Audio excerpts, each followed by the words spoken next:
we have to analyze it. Me, I go tell you little something about white history. Say how they condemn us throughout slavery. They say we were black and very ugly. I lie them, I telling of them history. Cause black is beautiful, the whole of them agree. Them come out of the mountains and mix up with seed. Here we go, my friends, in the black and white history. Yeah, it's black, black, black. It's white, white, white, but let me tell the story.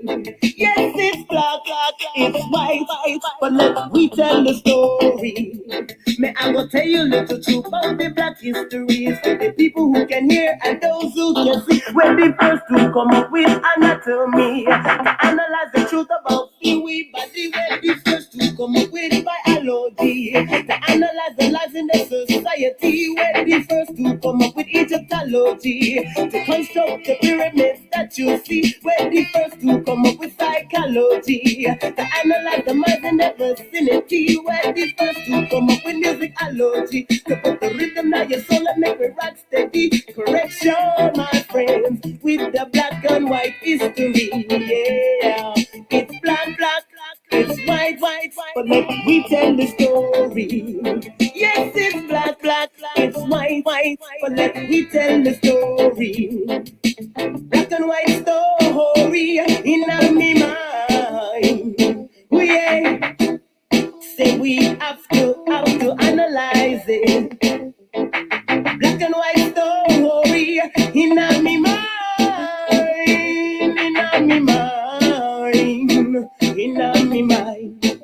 We yeah, we yeah. Black and white story in my mind. Oh yeah, say we have to analyze it. May I go tell you little something about white history. Say all they condemn us throughout slavery. They say we were black and very ugly. I lie them, I tell enough of them history. Cause black is beautiful, the whole of them agree. And come out of the mountains and mix up the sea. Here we go, my friends, in the black and white history. Yeah, it's black, black, black, it's white, white, white, but let me tell the story. Yes, it's black, black, it's white, white, but let me tell the story. May I go tell you little truth about the black history. It's for the people who can hear and those who can see. We're the first to come up with anatomy to analyze the truth about the way body. We're the first to come up with biology to analyze the life in our society. We're the first to come up with Egyptology to construct the pyramids that you see. We're the first to come up with psychology to analyze the minds in that vicinity. We're the first to come up with musicology to put the rhythm in your soul and make it rock steady. Correction, my friends, in the black and white history. Yeah, it's black, black, black, it's white, white, but let me tell the story. Yes, it's black, black, black, it's white, white, but let me tell the story.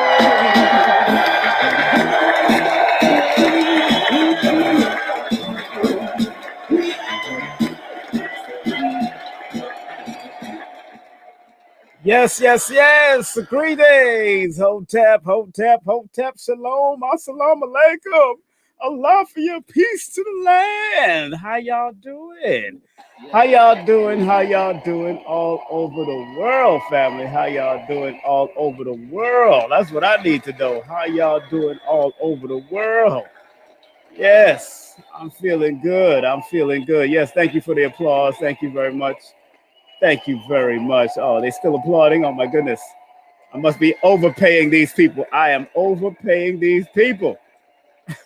I must be overpaying these people. Oh my goodness. I am overpaying these people. They're giving me such a well-deserved round of applause. Oh my goodness. Oh my goodness.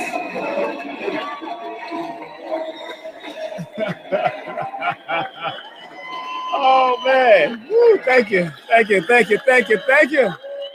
I owe everybody some money.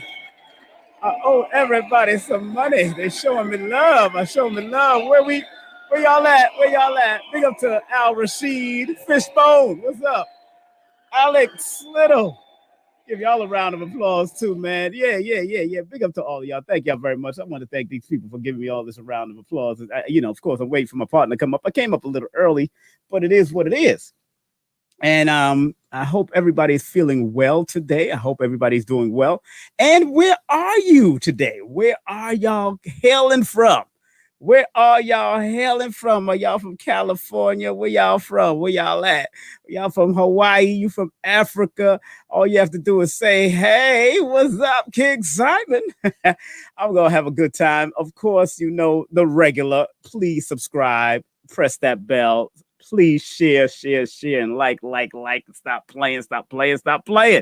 Do I have to put it on the board? Well, here it is. I'm going to put it on. Please like, share, and subscribe to King Simon Presents on YouTube. Remember, sharing is caring. Please share and help others to be aware right here on King Simon Presents. I'm expecting my partner, my co-host, to come up in the next few minutes. And then, of course, today we have Dr. Mukasa Afrika Ma'at coming in live and direct. Remember, if you do want to connect with your brother King Simon, you can go to Facebook and IG at King Simon or King Simon Productions on Facebook and IG at King Simon Production. And also Twitter, King Simon Prod at Twitter. That's right, King Simon Prod at Twitter. And if you want to show that Cash App love, you know the deal. That's King Simon, $ King Simon 3158. That's $ King Simon 3158. And then you can PayPal me at King Simon at www.paypal.me/King Simon. So yeah, all of that is going to be nice and well. So it's all good in the hood, family, like Mike Tyson and them always say on his show at boxing. Hot boxing with Mike Tyson. Yeah, I love that show, man. Mike is so transparent. I love that. I love that he's so transparent, and I like watching those type of shows.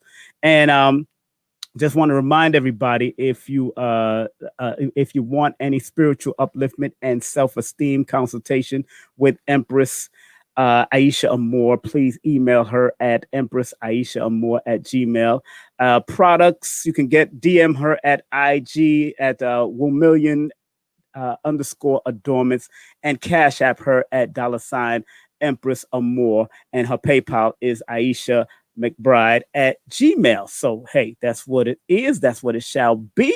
And of course, you've been seeing us putting up the promotions, but let me shout out the promotions that's coming up. And let me put our picture up there. Let's see, where's our picture at? There we go. Okay. Now, this coming Wednesday, we have Kaba Hayawata Kamene coming in on Wednesday. Sunday, August the 30th, we got the Copper Child Mike Ill coming up. That's the Copper Child Mike Ill. And of course, on September the 1st, we got Master Mo, martial artist, 52 block. Not only is he an actor, but he's a producer, director, and owns his own school, all that kind of stuff. So we're going to have him up here. On the 2nd of September, we have Karma Ma'at. Karma Ma'at is a beautiful sister that is actually part of the Sacred Woman movement. And of course, she's also sacred in her own way. And on the 6th of September, we have Sonia Aline. That's right. Sonia Aline will be here. Not only is she a former writer for Black Enterprise magazine, but she has her own new book out, and we're going to be discussing that when she comes up here. And then on September the 9th, on her actual birthday, Empress Dr. Queen Neat, or Empress Dr. Neat. She don't call herself Queen anymore. Empress Dr. Neat. So enough respect to her. Also, those who want to pre-order my new book called Numerovation for Mental Stability, the price is $39.99, only $40. Remember, you could do it via paypal.me/the Numerovator. That's paypal.me/the Numerovator. And please include your full name and mailing address in the PayPal description, please. All right. And section, please. We want to make sure we do take care of that. Oh, so let's go to some of our sponsors that are in the building with us nowadays. Want to show them respect. Let's go to Janelle first, of course. Let me take this away and put this up. Here we go. Now, if you want to get any real estate or, buy any commercial property and any of that, you can more than likely contact this beautiful lady real estate salesperson Janelle Lewis. She's a licensed real estate salesperson. And give her a call or a text at 347-866-1153. That's 347-866-1153. Tell her that the KSP family referred you. All right. She got some great stuff. She got some great connections too. You could also email her or just hit her up. Just hit her up via text and she'll definitely contact you. Just tell her you heard it on this show. And let's go to another one of our sponsors. This is pedalwise.com, natural gynecologist, but also a natural acupuncturist. She's also one that helps out with men issues and women issues, but she does focus on the sisters. And if you want to save 10% off with every purchase, all you have to do is punch in that coupon code. That's King 2020. That's King 2020, and you will get 10% off with every purchase you purchase. Okay, with our beautiful sister. All right, good. Now, another one of our new sponsors we want to big up is, of course, the Empress, Dr. Queen Neat. You got to big her around, give her enough respect. She got something coming up, ladies. This is strictly for the ladies. Her Excellence, Deep Healing and Soul Restoration. Sis, it's time to clean the skeletons out of your closet. Woo! So make sure, family, you go to her website. And the website is www.herexcellencecourse.com. It's an entire course teaching you how to heal, cleanse, soul restoration, all of that. So make sure for more information and registration, visit herexcellencecourse.com. That's herexcellencecourse.com. Enough respect to the mother, the one, the only queen or mother. Let's say Empress Dr. Neat. Got to give her enough respect. And like I said, of course, tonight's special guest is going to be Dr. Mukasa Afrika Ma'at. We'll be speaking about African cosmology and spirituality. Matter of fact, we're broadcasting on all 4 platforms: YouTube at King Simon Presents, Facebook at King Simon, and also Facebook at King Simon Production, and Twitter at King Simon Prod. So more than likely, you can go on any one of those platforms and you'll get to see us all on those different platforms. And again, this coming Wednesday, Kaba Hiawatha is coming in town. Kaba is coming to town, baby. Kaba is coming into town. So we're going to have him on here. And again, we have Copper Mike, the Copper Child, Mike Ill, coming up. Not only is a crown jeweler, he's the designer of all those hats you see, red pill, blue pill, people like Rich wear, all of us celebrities, all that. He's a cinematographer. He's a skateboarder, one of the best New York City skateboarders in the world. And of course, a journalist. So he'll be here on August the 30th once again. And of course, as usual, we got a disclaimer. Content disclaimer. The views, comments, and opinions expressed by guests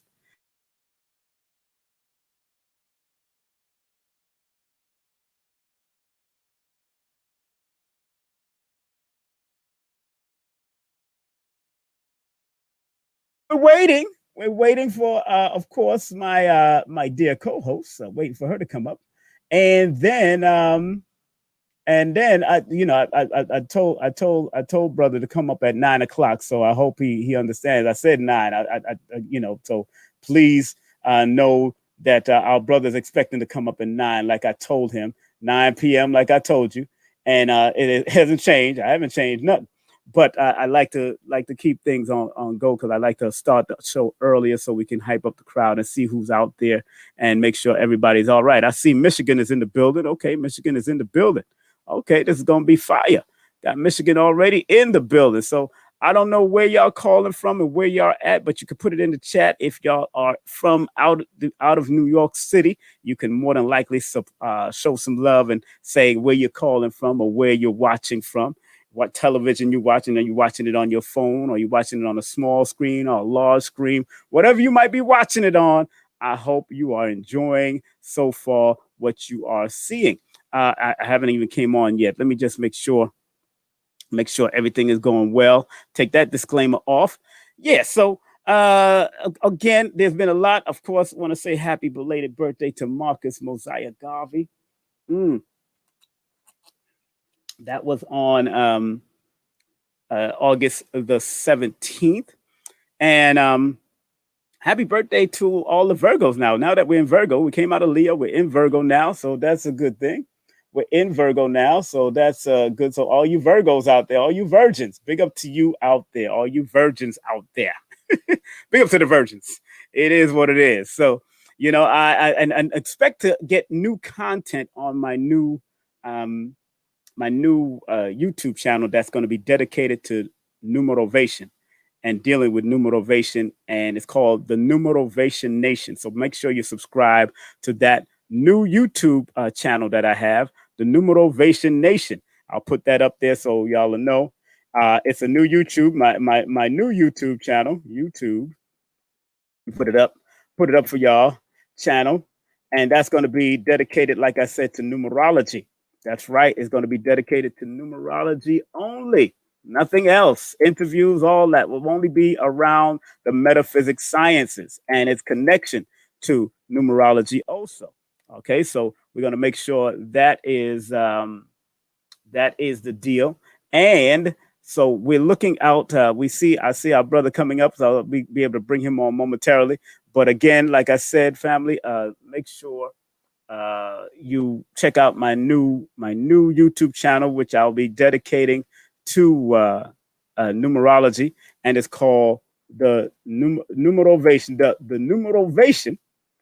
Numerovation Nation. That's what it's called, the Numerovation Nation. So big up to that. Let me see here. Let me make sure that this doesn't come up. Just YouTube. Yeah, just that. Okay, so the Numerovation Nation, and I'm going to put it up right now real quick. Okay, great. So that's the new YouTube channel if you want to know about the YouTube channel. And we'll make sure everything is going well. I'll be teaching nothing but numbers when it's time. And our brother, I see our brothers in the background. We're going to get ready to bring him up momentarily. Before that, we're going to read the bio, make sure everything is going well before we bring him up. And of course, we're going to welcome our guest soon. So before we welcome our guests, now check this out. This is this brother that we're about to bring on. It is now about that time. So this brother that we're about to bring on, his name is Dr. Mukasa Afrika Ma'at. Earned a Bachelor of Art in Black Studies from Chicago State University in 1999. He earned a Master of Science and Education Administration from Gwynedd Mercy University in 2014, and a Master of Arts in the Inner City Studies Educational Leadership from Northeastern Illinois University in 2001. His doctorate of education was earned from Gwynedd Mercy University in 2017. His dissertation studies is entitled Rites of Passage, and it is on how rites instructions correlate to reducing antisocial behavior. So without any further ado, because like I said, this brother got an extensive bio. You can go to his blog. He got a great blog on WordPress, and it's called Dr. Mukasa Ma'at.wordpress.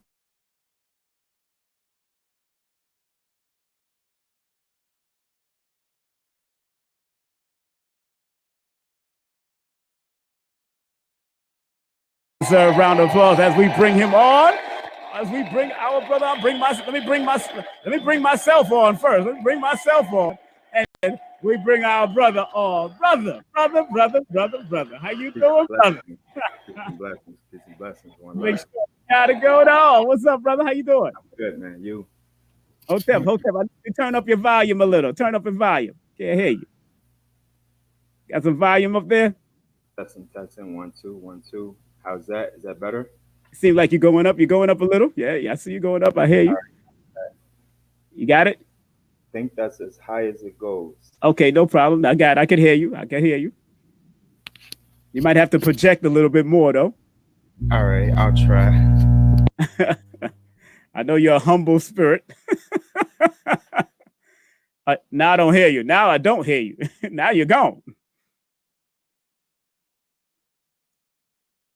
People bigging up Virgos, huh? I see people bigging up Virgos. Yeah, we're in the Virgo season. Okay, y'all. I can't hear you no more, sir. I can't hear you no more. Wait a minute. Turn on your mic. You turned it off. Let me unmute it. I turned it back. Let me see. Now you gotta turn on your mic, bro. Mic isn't connected. Your mic isn't connected, they say. Okay. Okay, your All mic right, is connected. Okay, there you go. got it. I don't know how that happened. Mic was shut off. Can you hear me with the mic on the headphones is below my Yeah, I can chest? hear you. Can you hear me good? I don't Yeah. need to raise it. No, I got you. Okay. I hear you. All I right. hear If I you need well, to, my just brother. let me know. All right. Give Okay. thanks. No Appreciate it. problem. How you doing? Everything all right, brother? I'm good, man. Blessed. Thankful. Healthy. Family as well. That's good. In this time of pandemic and white supremacy and national crisis, I'm living and I'm struggling. So I give thanks. Things could be worse. But we're gonna stay focused on the positives, right? Exactly. Yeah, man. Yeah, exactly. Right. And stay focused on the struggle. Before any further ado, I want to make sure we get the business out the way. To contact Dr. Mukasa Afrika Ma'at for consultation and more info, please call him at 215-901-3899. That's 215-901-3899. And his emails are spirits360@Yahoo. That's spirits360@Yahoo. And then Mukasa365@gmail.com. You could also see him and catch him on Facebook. And that's at Mukasa Afrika. And then IG at Dr. Mukasa Afrika. Dr. Mukasa Ma'at. Want to make sure that's right. And of course, you can go to his blog or his WordPress. That's drmukasama'at.wordpress.com. My brother. Finally. Yes, sir. Yes, Finally. we've been talking about linking up for what? A couple of years now. Definitely before your dissertation. Right. Yeah. And I'm proud of you. I gotta say congratulations to that, brother. You got your dissertation, you got your doctorate degree. Give you a round of applause for that. Appreciate it. That's a beautiful thing, brother. That's a beautiful thing. It's a lot of work. I know what that is. Yeah, it's a lot of work, but it's about the community. It's not about the letters behind the name. It's about, for me, how could I go in this institution that doesn't fully represent my people? In many ways, we're not represented in these institutions of higher learning, but how can I go in to get what I need that will benefit the community? That's what from the bachelor's to the doctorate, that's what it's about. If we're not getting an education that benefits our people, we're getting an education that benefits somebody else, that benefits another system besides our own. So I was very clear. That clarity came to me as a 17-year-old in Cook County Jail, trying to figure out my purpose in life. And I knew that I needed to get an education, not just for myself, but for the people. What can I learn? What can I do that will benefit the people? And that's a plus. And also that shows your children, and it shows the people in your neighborhood and the people that you're trained that you mean what you mean. You know what I'm saying? You mean business about educating and guiding our people. That's what it means. Exactly. No bull crap. Right. Yes, sir. Well, the discussion today, of course, just a couple of points of clarity, if you don't mind. Yes, the name, first name is Mukasa. That's M-U. Right. Yeah, Mukasa. A lot of people say Mukasa. It's just a slight error. I don't take it personal because I understand the language that we're speaking. It's not our own language anyway, but it's Mukasa. And I wanted to add to my bio that I'm a high school dropout. Oh wow, me too. I'm a convicted felon. Wow. Former gang member. From the south and west sides of Chicago. So, that to me, where I come from is more important, if not just as important, if not more important than what gains I have achieved. I like to think that I'm some type of role model for the other young men and young women on the streets who are gang members and ex-felons and addicted to drugs or hustling in the street. I like to for them to know that, if I could do it, then you can. So, I try to live my life as a role model, as a father, and as a husband, as an educator. So I don't like to leave that out of my bio. You're talking to someone who has a doctorate, but I'm a high school dropout too. Right. No, that's good. So that's letting people know that it's very important that no matter what you go through, you can accomplish some greater things, regardless of what. And that's encouraging to young people all around the world, those that are tuning in. And I want to remind everybody, please share this video, because what we're about to delve into is a very deep subject that you've heard a lot of master teachers in the past speak about. They probably touched here and touched there, and people are still up to this day gathering information. You know, not everybody knows everything. Let's be real. Not everybody knows everything. And a lot of people know that I've brought in and I've worked with a lot of major master teachers from the Ashra Quasis. I've worked with Professor Smalls. I've worked with, of course, Dr. Ben, Dr. Clark, back before they passed. So, you know, Aisha, to those great ancestors, and of course, Dr. Khalid and various other people that I've worked with. So, so I found that this particular subject, African spirituality and cosmologies, is very dear to many of our hearts, but some people don't understand it also from the African spirituality and African cosmology and what it all means. So let's start with African spirituality. What does that mean from your studies, and what does it mean, and what should it mean to our people? Yes, appreciate that. So first, I'd like to just you know, give thanks to those who came before me. Oh yes, please. I'd like to give libations to our queen mothers. Yes. I'd like to give libations to the Abosun, the Necharu, the Orisha.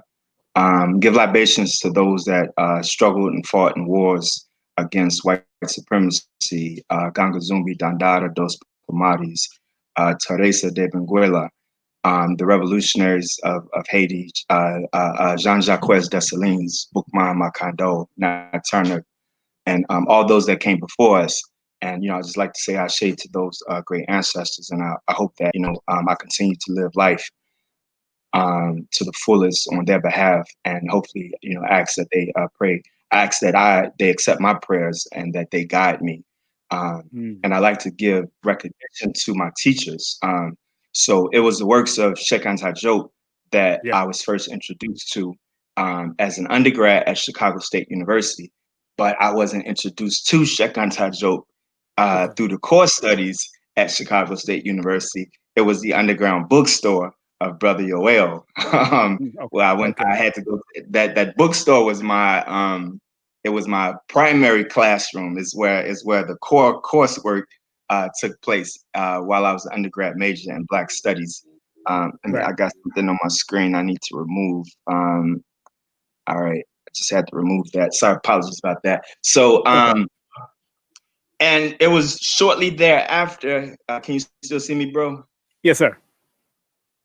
All right, I can see what's going on here. Okay, all right, great. All right, hopefully that's taken care of. Sometimes I get this thing. So it was shortly thereafter that the person that taught me the historiography of African people was ancestor Baba Dr. John Henry Clark. So it was his Sheikh Anta Diop. I learned about the connection of Kemet to modern African cultures, and that's including spirituality, which he also addressed. And it was Dr. Clark who taught me how to view history, the interconnectedness of history, and spiritually. The philosophy I've learned from Marimba Ani, who is still with us. You know, recognition, honor, and praise to our Queen Mother Marimba Ani, Dr. Marimba Ani. But it was spiritually. It was Jedi Shimsu Jahudi, and I recommend you all read his works on the Irritated Genie, his book on Medu Netra. And he's one of my teachers who I can say that I knew personally. You know, I got to sit at his feet in the classroom, and I had the opportunity, the privilege to have conversations with him beyond the classroom. But it was Baba Dr. Carruthers who taught me the significance of Kemet, and who I first began to learn how to decipher the Medu Netra and learn the deeper meaning of African culture. Because I'm gonna say that, you know, not everybody needs to know how to decipher the Medu Netra, because some people believe that we need to speak it and read it, and that's fine if you choose to. But whether we are able to decipher the Medu Netra or not, we have to research the deeper meaning of it. So for someone who may not know how to decipher, they could go to those of us who spend time deciphering, and that's perfectly fine whether we choose to or not. We have to understand the cosmologies and the spirituality of our people. And I have this little Bastet cat energy running around while I'm talking. I'm gonna try and ignore her. She gets excited all of a sudden. Maybe she's feeling the energy or something. I don't know. Yeah, a lot of cats are attracted to me, so they always come to me. Everywhere I go, there's a whole bunch of them that come to me. She's chasing stuff, and there's nothing on the floor. So it's just one other elder that I have to recognize, and that's Baba Ashwa Kwesi. Yes, who you mentioned. Yes, sir. Baba Kwesi, in addition to Baba Jake, Baba Kwesi also taught me African spirituality. It was through my research of him. And I'm saying all of these people because I recommend you all to them, especially in this age of social media where we have these social media celebrities, and many of them are spreading a lot of misinformation. So, I recommend to people, students and people, that you have to go to the master teachers. And I don't consider myself a master teacher. I'm a student of them. I'm a student of theirs, a lifelong student. So, we have to go and we have to research the people and their teachings that have spent, decades into this. So I just wanted to lay all of that out before we jump into this. So we just want to give homage to those that came before me and to my teachers and to the spiritual worldview of our people. Right. I'm getting some feedback on your part. Do you have the headphones or you don't have your headphones? Yeah, I have them. They're on? I can raise it. Yeah, they're on. Is it better with them okay, up? No problem. Yeah, I'm good. Okay, good. As long as you're on. Okay, that's good. Yes, I'm in your writings, because I did read what you wrote. I'm very happy that you mentioned Sheikh Anta Diop in the writings, because to me, I got his books here. It's a very important figure that a lot of people don't recognize enough. If you've noticed, they don't even honor his birthday sometimes. I don't even see that. Right. So, but I understand,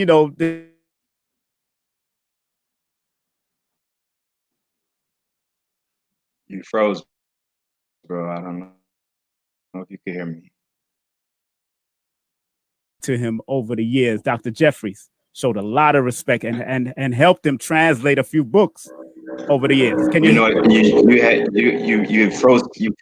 I can hear you now. You had froze for about 15 seconds. Okay. Lathan, take the cat downstairs with you, please. Try to keep her downstairs. My apologies. No problem. I was talking about how a lot of people don't acknowledge Sheikh, but Dr. Jeffries always acknowledges him in all of his lectures, and that's what I love.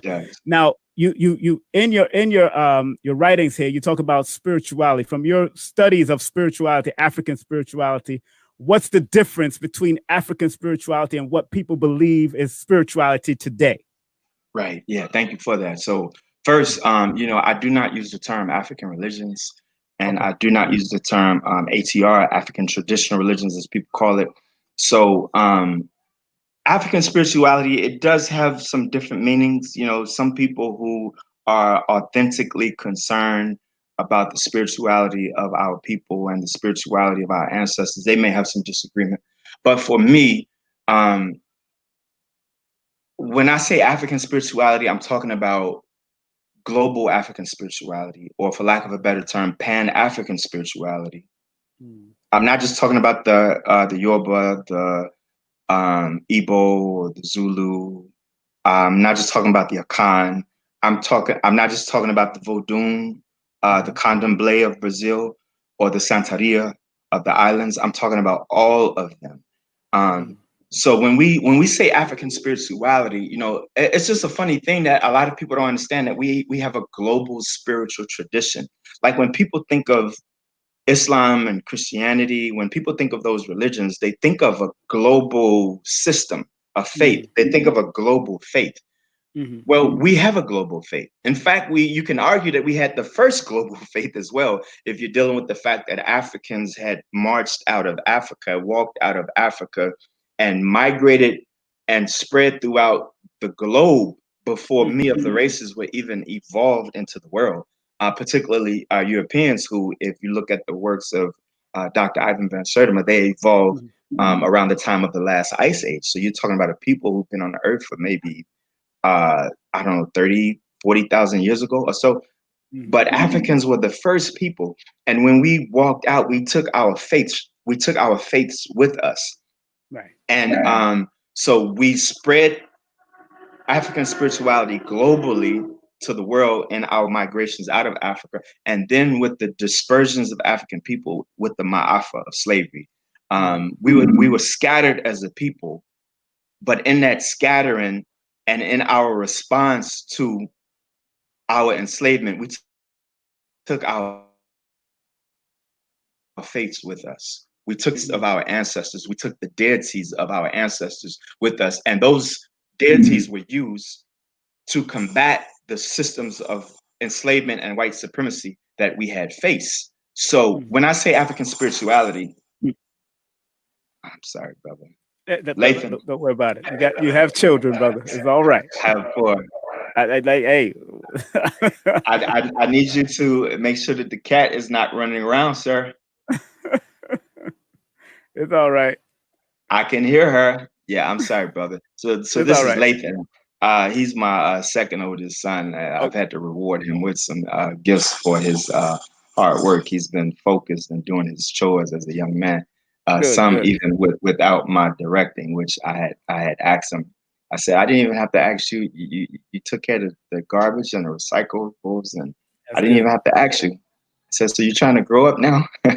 He said, yeah. So so of course I had to get him a couple of rewards for his hard work.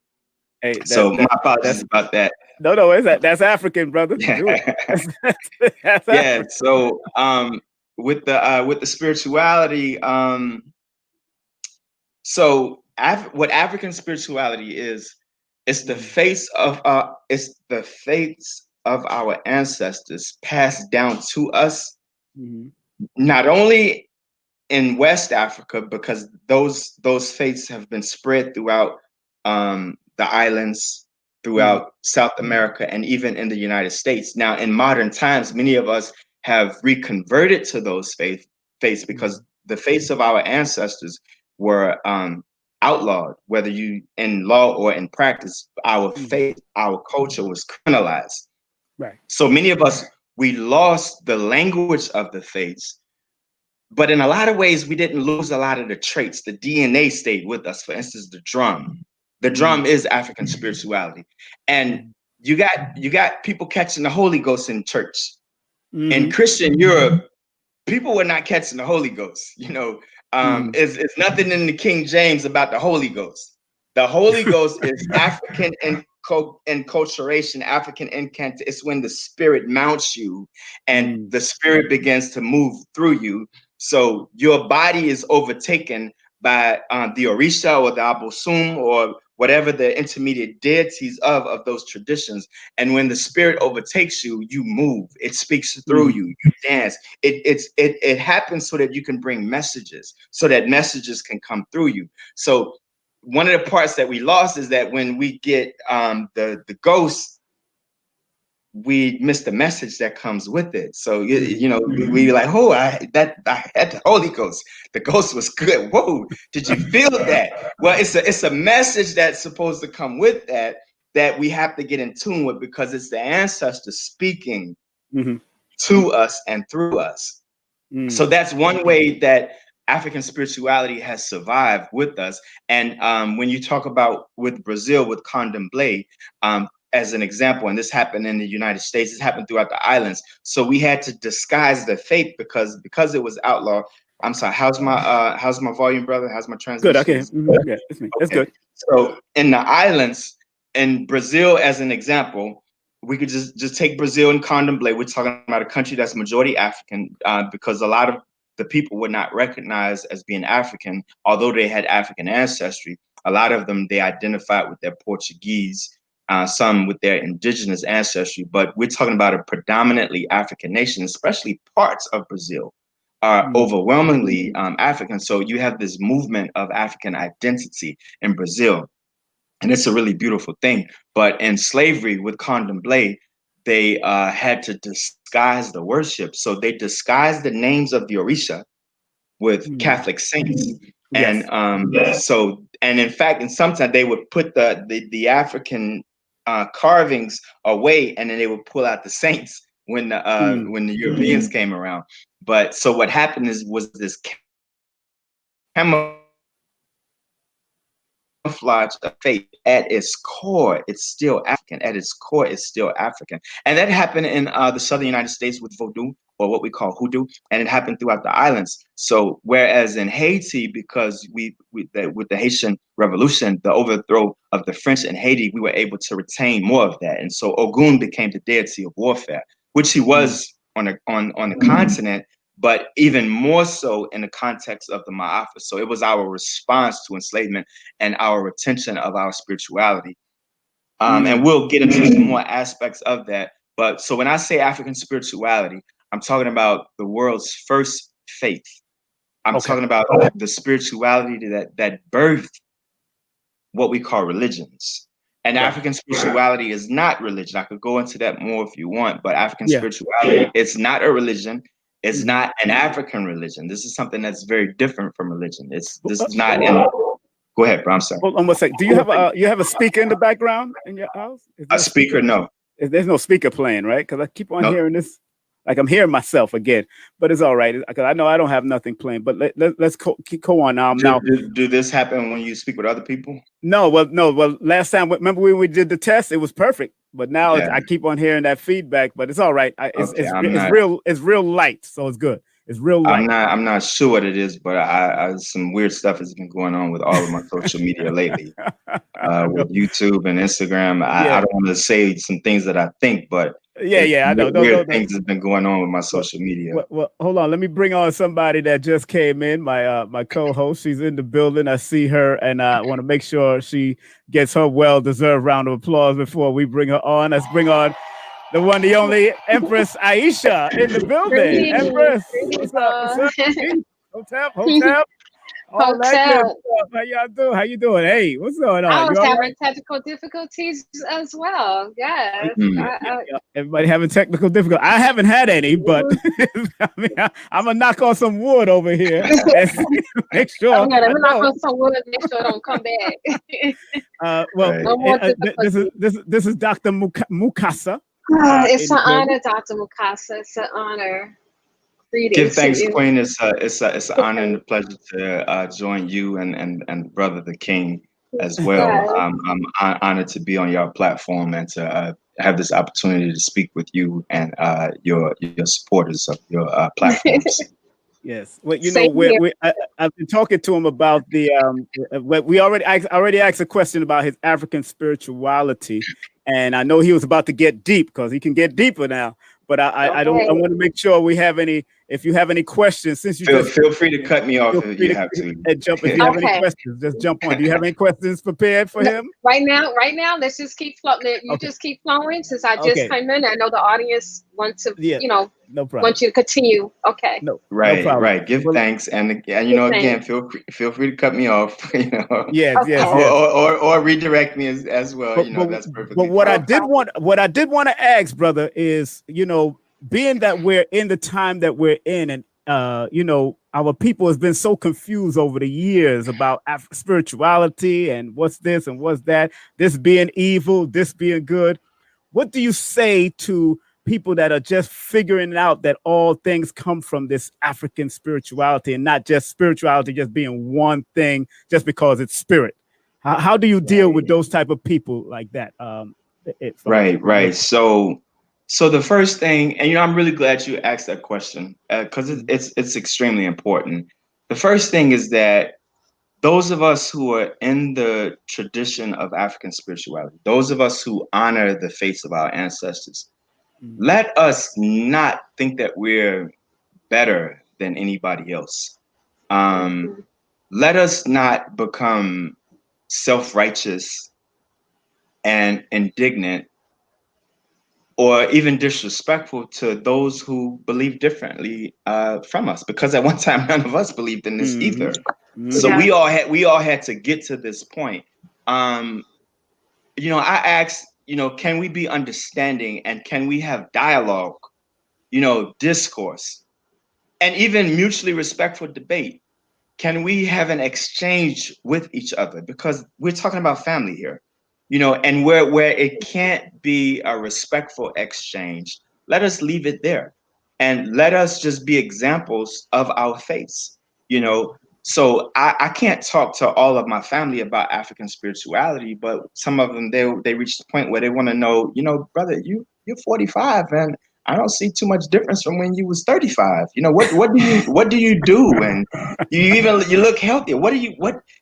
So now I could get into my lifestyle, and that could be, and it has been. I'm proud to say I have some cousins that were in the streets like I was, and now they want to know more about. One of the first questions is, "You a Muslim, right?" I'm like, "No," So now, but you said my what's my So now I get the questions, but part of that is because I haven't turned them off to the point where they think that I'm just like better than them, because I ain't better than nobody. And ain't nobody better than me. So, I just want to be connected to the face of my ancestors, which is a continuation of the war. So when I reconnect to African spirituality, those who did not defeat the slave owners, slave masters, those who did not defeat Napoleon and Haiti and the Portuguese, those who did not win in Nat Turner's revolt, I'm the continuation of that vote. I'm conquering what the slave owners meant to conquer. So when we reconnect, we're a part of a revolutionary tradition of reconquest, of defending ourselves against the enslavement system, defending ourselves against slavocracy and the Ma'afa. So we're in the continuation of that rebel tradition. And at the same time, while it's rebellion, it's also normal. It's radical, but it's also normal. It's nothing that is so radical about a people identifying with who they are. So, like we could talk about Chinese and their love for their names and their language, and it's not a radical thing. It's normal. Like it's the human thing to do for a people to want to speak the language of their ancestors and worship as their ancestors worship. It's absolutely normal. What's not normal is for a people to worship foreign traditions, to have foreign names, to speak a foreign language, the language of our enslavers, the religions of our enslavers. That's what's not normal. So I try to bring this to people in the way, number one, that is respectful. We have to be on our humble in this exchange, in this dialogue. But number two, they have to also, while respectful, it has to be an honest dialogue. So as I was saying, African spirituality, number one, is not religion because it's a single holy book. We don't have this one book that we feel you got to know and read this book. We don't have, as I said in the essay, we don't have these philosophies, these tenets of conversion. Like we didn't have these systems where if you did not believe in what we believed in, you were going to hell. You were going to burn in the fires of hell.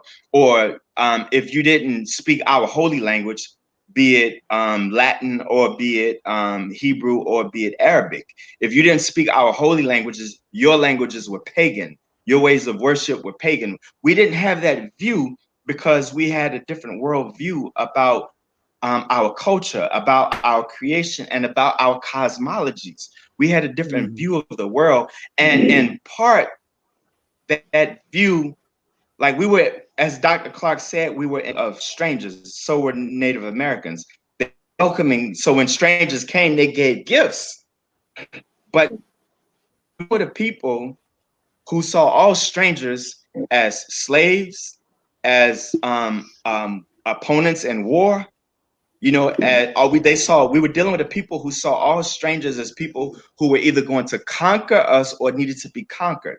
So we were not fully prepared to deal with these people who came out of feudal medieval Europe, or people who came of Arabia, because we can't ignore the conquest of North Africa and the system of slavery that descended into Central, East and West Africa. We can't ignore that either. Although we transform those faiths, and I'm not knocking Black Muslims or African Orthodox Muslims. I'm not knocking back Black Christians either. But I say, if you are Black, if you are African, if you're African American, however you choose to define it, I say that you have an obligation, regardless of what you worship, be it Islam or anything else, Hebrew Israelites, whatever you worship, you have an obligation to at least understand and appreciate the spirituality of your ancestors that predated all of those religions, that birthed those religions. You have an obligation to want to learn more. And Brother King Simon, we were talking about the examples of Ashra Kwesi, Baba Ashra Kwesi, and Dr. Khalid Muhammad, that these were two men, one Muslim, one whose sexuality is based in Kemet, but they were able to be in comrade and in brotherhood with each other, although they had divergent faiths. And what happened was that you saw Khalid eventually walking around with these kente cloth blazers on, and the ankh on his finger, and talking about Mayat. Not in a way that was disrespectful, like one of our other brothers who has done, whose name I won't call unless you want me to, but one of our other brothers who are in the Nation of Islam said Mayat needs to be thrown in the trash can. Dr. never said anything out of his mouth like that about Kemet. So people need to recognize that. Our brother, Dr. Khalid, he honored Kemet. He spoke proudly of Kemet in our tradition. And then you had Baba Ashra Kwesi, who ended up speaking in the mosque, about Kemet, dropping knowledge about Kemet. So that, I say mutual, like they didn't even have a debate, but when I say mutual exchange, one is based in love because we're all African. End of it, like that's what we need. We need our people to understand the spirituality of our ancestors because we descend from those faiths. Those are the faiths that predate I want to say foreign. I'll say foreign religions to be respectful. Our religion of slave owners because the history is located there. They foreign traditions because they were birthed out of Africa. So we want to be respectful, but honest about the history at the same time. Brother, thank you very much for clarifying and saying what you said, because I also understand. To his defense, the one that you didn't want to mention, he did recant that because to show respect. I did hear him recant it, but whatever. Oh, he did. I missed it. I must have missed that because even in the nation, when I was in the nation, we was taught not to disrespect other people's ways of life. But Khalid, remember Dr. Ben gave all of his books to the Nation of Islam. People forget that his whole collection.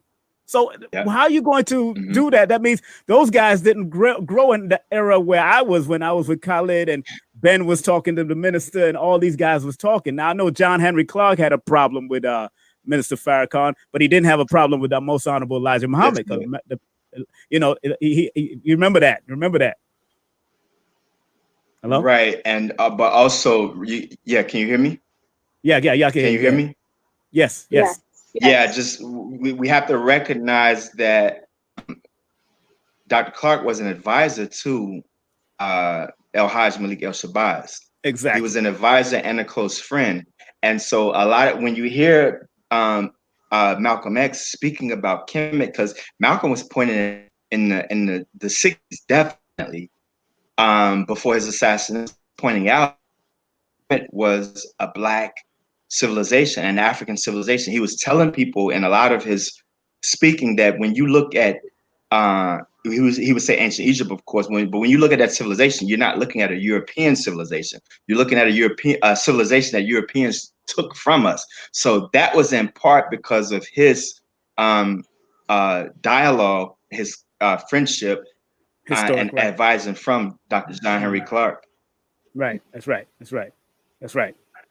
I love that. Sister Empress, you got any questions, my dear? Got any questions? I do have a question. I had a few questions in my head. Go ahead. You know what, Dr. Mukasa, I want to know, do you know anything about the Emerald Tablet, and does that have anything to do with us? Like our spiritual Emerald Tablet. The Emerald Tablet. You heard of anything like that? I've heard of the Emerald Tablet. I have not studied the Emerald Tablet. I'm glad if you'd like to share anything about it with me. No, I was more curious about it too because I know it had predated ancient Egypt. I mean Egypt. So I mean Kemet. Forgive me, Kemet. They've said that. Yeah, that is coming out of I was just curious. Lemuria or what's the other one there? Atlantis. People going back to those type of teachers. That's a whole nother teacher there. Okay. Yeah, I'm just and curious. Atlantis. Yes. Okay, Atlantis so and that Lemuria. right now, yeah, the lost civilization. So my question. Let me just take a slightly critical approach to it because I'm not aware of it. But I would ask, where is the Emerald Tablet? Is it something that physically exists? Yes. If so, where is it? I don't know where it's at right now. It was where is it? What did they find it? I have to go back and look it up again. But I know that they have found it some years ago, and I've never heard of it. It's made from emerald. It's made out of emerald. It's just a tablet, it's just like a stone, like a big block, like a big stone, like how back Moses days, like in the movies, how they showed it in the movies. How Moses got his scriptures written. Let me show y'all something first. Let me show y'all something. If y'all can all see this, let me show you. Let me throw myself in the front. Now, this is supposed to be a beginner's guide to understanding the Emerald Tablet. It's a compendium of the Emerald Tablet by a brother named Billy Carson. So I haven't read it totally yet, but I'm supposed to be doing an interview with him soon, and I'm going to bring him on, and then we can talk what's about that on the front? What's that on the front of that book? It's Tahuti. It's Tahuti. Jehuti. It's in the front. Yeah, right. Exactly. Jehuti's in the front. That's Jehuti, right? Dr. Mukasa. Exactly. So, Dr. Mukasa, real quick. Yeah. Oh no, go ahead. And after that, it's a whole nother question. Go ahead. Yeah. Just so if I could get am I waiting or are you going? No, go ahead. Go ahead. Do it. You're going. Okay. Yeah. So, all right. So that kind of brings us to the discussion about cosmologies. So what cosmologies are is our understanding of creation, our understanding of where we come from, and our understanding of our origins as people, as African people, and our understanding of how our ancestors viewed the universe. Not only how they viewed the universe, but the creation of the universe. Where did our civilizations come from? Where did our cultures come from? Where did our people come from? Yeah. So I want to make two analyses. One historically, and the second one an analysis of spiritual worldview. So the first analysis is that you have people who they don't recognize the historical chronology of Kemet and the mother of Kemet, which is Kush, and the mother of Kush, which is Central Africa. So you're talking about the world's first civilizations and high cultures. That's just historically speaking. So some people would like to say that Sumerian civilization, or is it Akkadian or Sumerian civilization, predated Kemet, and they'll try and say that the Sumerian script predates the Medu Neter, the hieroglyphs. But factually speaking, it's just not true. So what happened was that European Egyptologists, they tried to shorten the chronology of Kemet. Kemet is much older than the recognized chronology. But not only that, like even in shortening Kemet, the people of Kemet, they all said that they came from Kush. They said that their ancestors migrated up. And when they prayed, sometimes they prayed east towards the sun, and we know of a religion that does that. But they also prayed our south, which was their north. They prayed that would be our down is their up, our up is their down. We got it backwards, they got it right. But that was the Nile flowed up, whereas no other rivers in the world flow, and no other major rivers in the world flow in that direction. The Nile flowed up.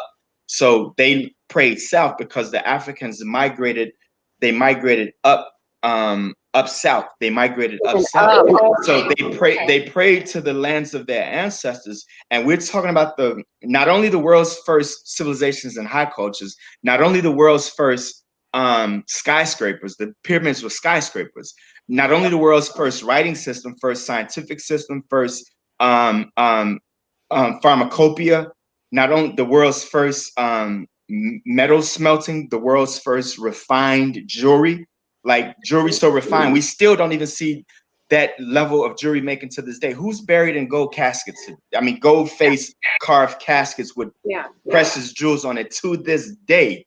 You know, billionaires, millionaires, and presidents are not buried like that. But my point is this. So that's historically speaking, right? So Kemet predates this mythical Atlantis. Like you can go to museums and you can see the artifacts of Kemet. You can go to Kemet and you can see the artifacts. It predates the myth of. It's like saying. It's like if I say that Kemet is older than the Bible. That's just factually true. So, and then I could talk about the African creation stories. So there were creation stories in Kemet before the Bible was even written. In fact, the biblical creation stories, the one in Genesis, appears to come from the Canaan creation story. There were many creation stories. Spiritually speaking, and this is the other part, spiritually speaking, and this is probably, I mean, just as important, if not more important, the Atlantis myth is a cosmology. It's just a question of whose cosmology is it. The Atlantis myth is a story of creation. It's a story of how things came to be. If you talk the whole thing with the reptilians, all right, because a lot of people that believe in the reptilians also believe in the Atlantis myth. The idea of reptilians is a cosmology. It's a story of creation. So people who believe in reptilians, they believe that we came from somewhere, people are mixed with reptilian DNA. It's their cosmology. It's their myth. When I say myth, I don't necessarily mean it's something that's not true. I mean that the myth is a cosmology. It's an explanation of creation. It's an explanation of being. Now, what they are doing when they're trying to impose those creation stories on us, what they're effectively doing by default, what they are doing is they're devaluing the creation, the cosmologies of our ancestors. And that's what happened in slavery. So our ancestors, if you look at the creation, the cosmologies of the Yoruba, the Zulu, the Xhosa, the Twa, if you look at those creation stories, if you look at those cosmologies of the Akan, the Ashanti, of Kemet, of Kush, if you look at those, that's different not only from Christianity and Islam, it's also different from this whole thing about reptilians and Atlantis and stuff. So when you take up people's cosmology, as I said, that's one of the worst forms of white supremacy. That's one of the worst forms of slavery, because you're denying people their divinity. If you're telling us that we come from Kemet, when we actually come from the Olduvai Gorge, when we come from the bosom of Africa, when we come from the Nile, when we come from the great mountains of the moon, when we come from those sacred places in Africa, and when you deny us those cosmologies, what you're doing is you're disconnecting us from the umbilical cord of our ancestors. So we have cosmologies that explain creation. You know, our ancestors were told that they came from the tears of Ra, that in the tradition of the Yoruba, that the Orisha breathed the breath of life into man, and man came into being. And in all of our creation stories, it's a male energy and it's a female energy.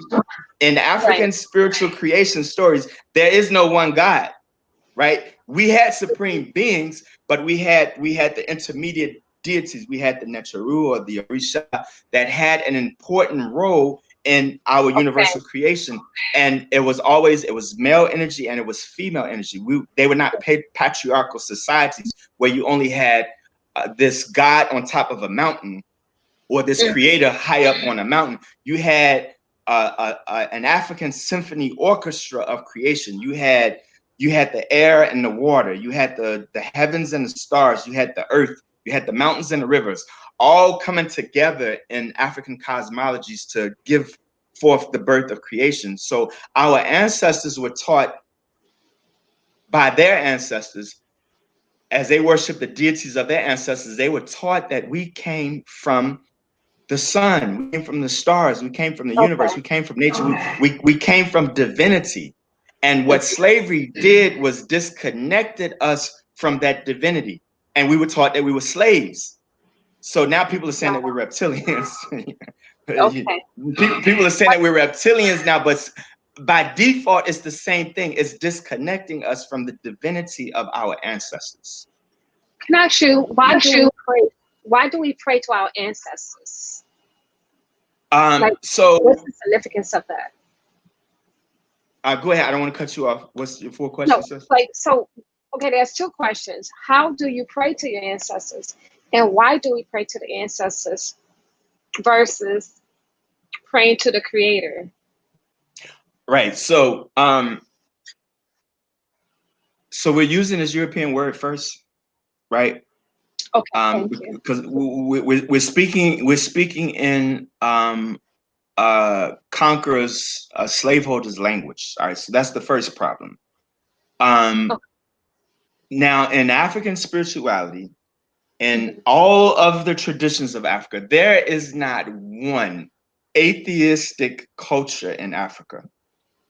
There is not one pagan culture in Africa. There is not one African culture that does not recognize a supreme deity, a higher power. There is not one that does not recognize a creative force, an owner of the universe and the heavens, that then gave birth to the rest of creation and then gave birth to humanity. All African cultures and all forms of African spirituality recognize a supreme deity, a supreme being, whether it's Ra and Kemet, whether it's Nyama of the Akan, whether it's Olodumare, all African, whether it's Enga or Mawulisa, all African traditions recognize a supreme deity, all of them. They all also recognize what we call, quote unquote, intermediate deities, beings that were between people and the creator. And one of the differences is that in African spirituality, those intermediate deities, those Neteru, those Orisha, they all have a very important place. They all have a very important place in our traditions, and those deities also accompany us, right? I'm not talking about ancestors yet. I'm talking about the supreme deity, the intermediate deities, and the relationship of the intermediate deities to us. So is it kind of like the chain of command? You will see in Kemet, not necessarily a chain of command, more so than a circle of command, a circle of life, an orchestra.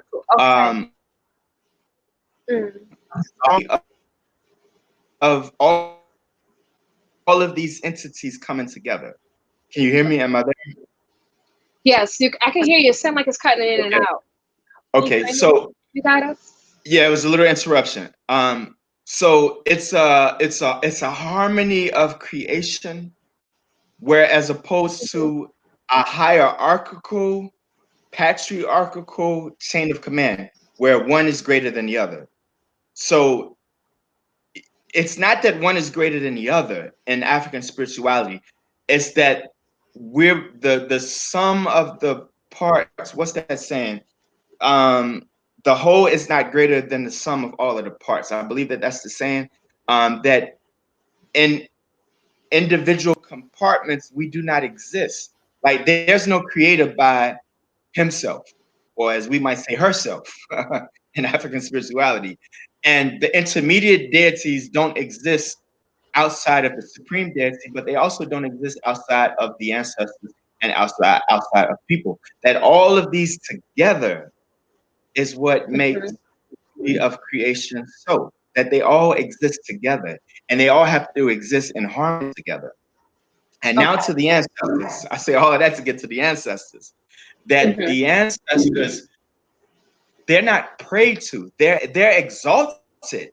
But see, it's almost, you have to almost say that, do you pray to ancestors? It's almost like you say, yeah. You almost got to say, yeah.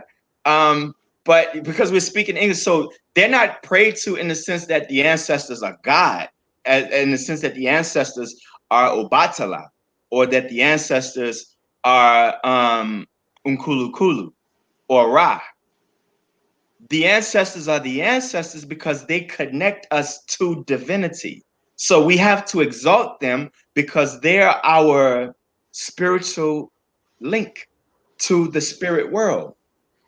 And then, of course, they connect us to this whole cycle. So when we die, we become ancestors. Like we don't physically, well, we physically die, but we don't spiritually die. We become ancestors. So the ancestors are still with us. The ancestors are part of our family. But also, and remember, here's another retention of African culture, of African spirituality. A lot of times when babies are born, what do sometimes people say? What do sometimes people say? They say that baby look just like Papa so and so. That baby look that's Okay, like so that. we're gonna give that baby this name. That baby got an old soul, right? We're gonna give that baby this name because you know what? That's so and so. That is so much a part of African spirituality throughout the continent, not just one or two cultures, and also in Kemet and Kush. Like that's a part of our culture tradition. So you have this cycle of the cosmos.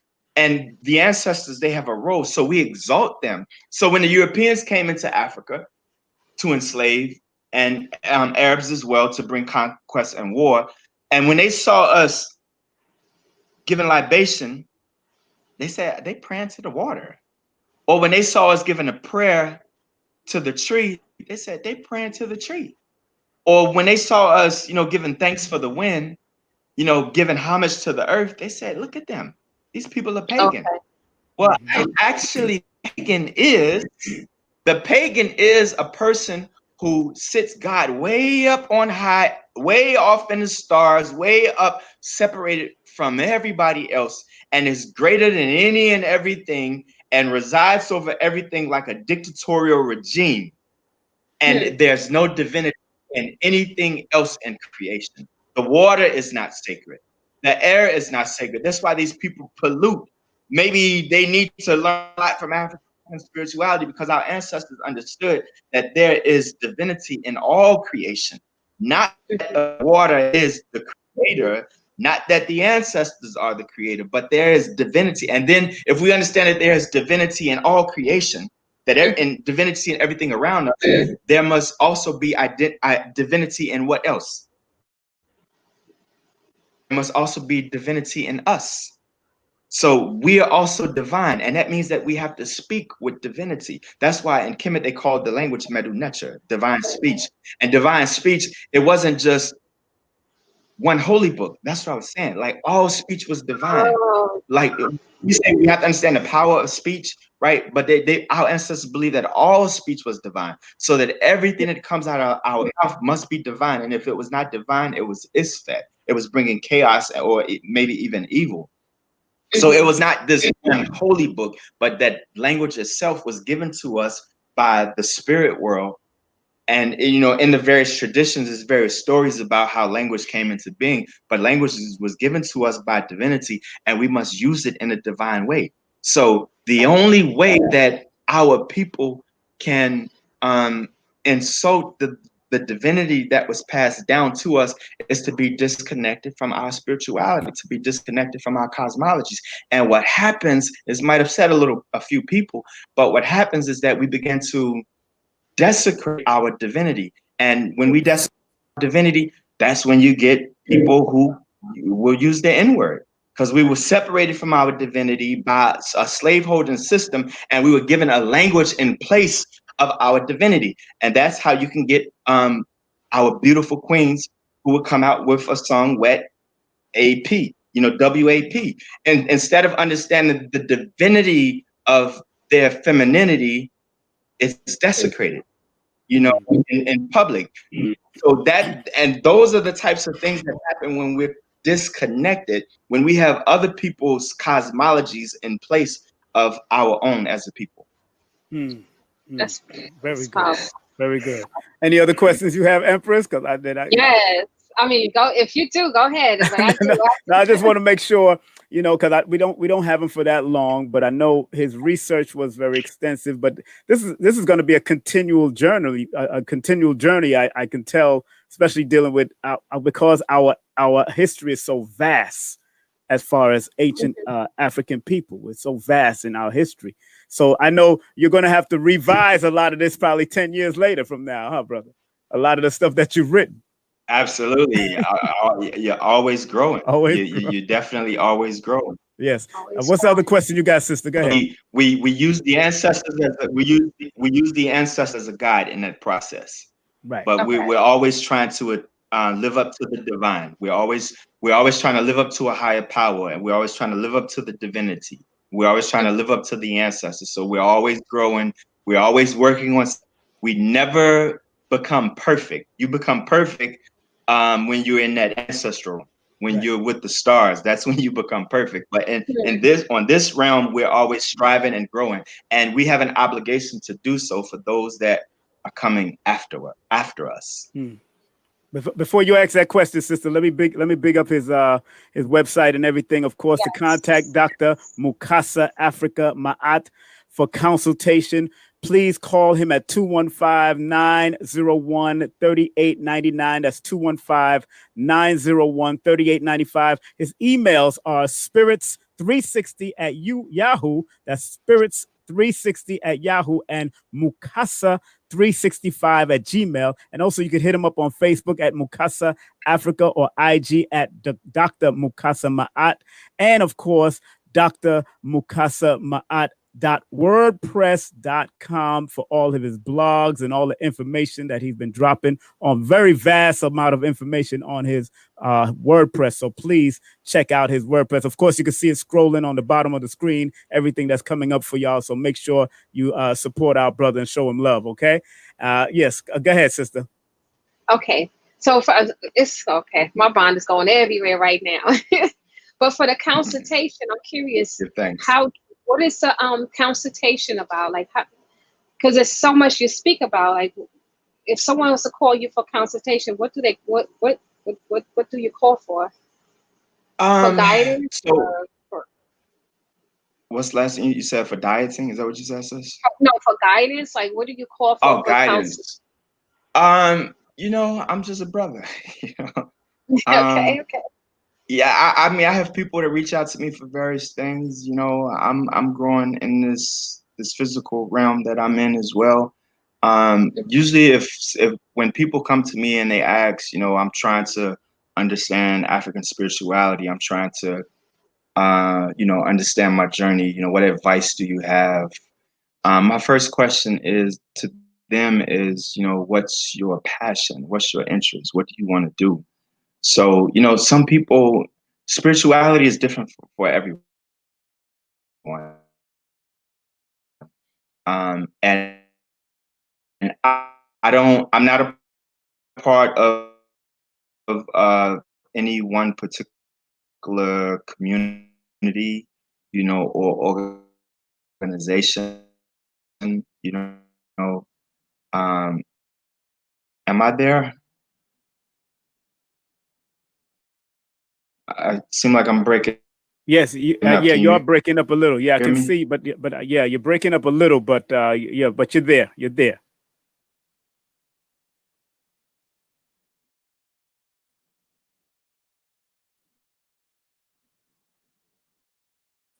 Is everybody there? Everybody's all right? Okay, we back. All right, here we go.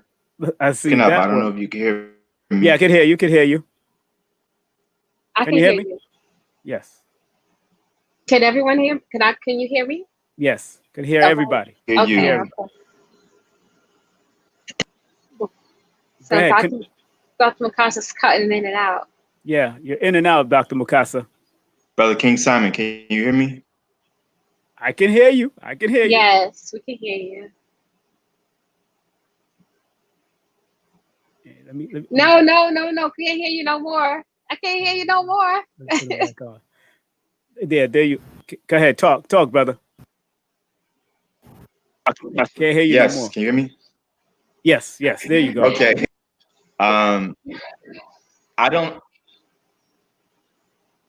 Oh, I can hear y'all. I don't know. All right, I'm good. Yeah, we can hear you. Can you I'm hear me? Am good. I I good? can hear you. I can hear you. No, you can't hear me. I can hear you. Yeah, I Can can you hear hear you. me?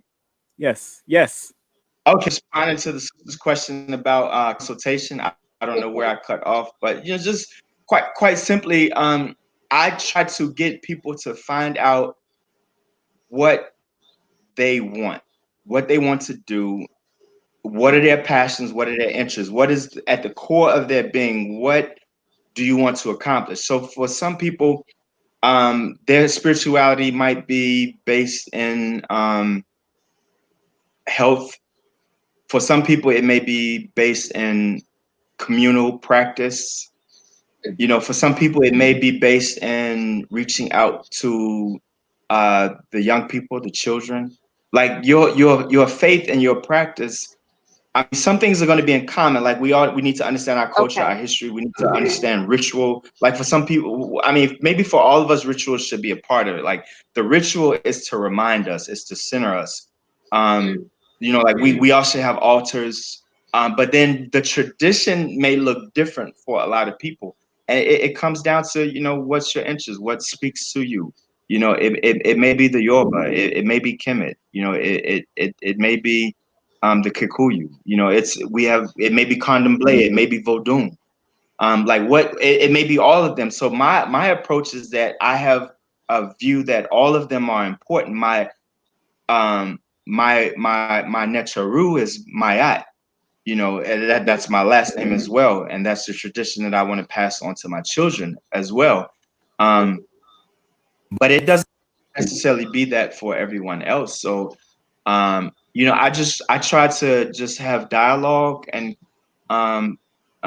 discourse with people to get them to figure out what they're interested in.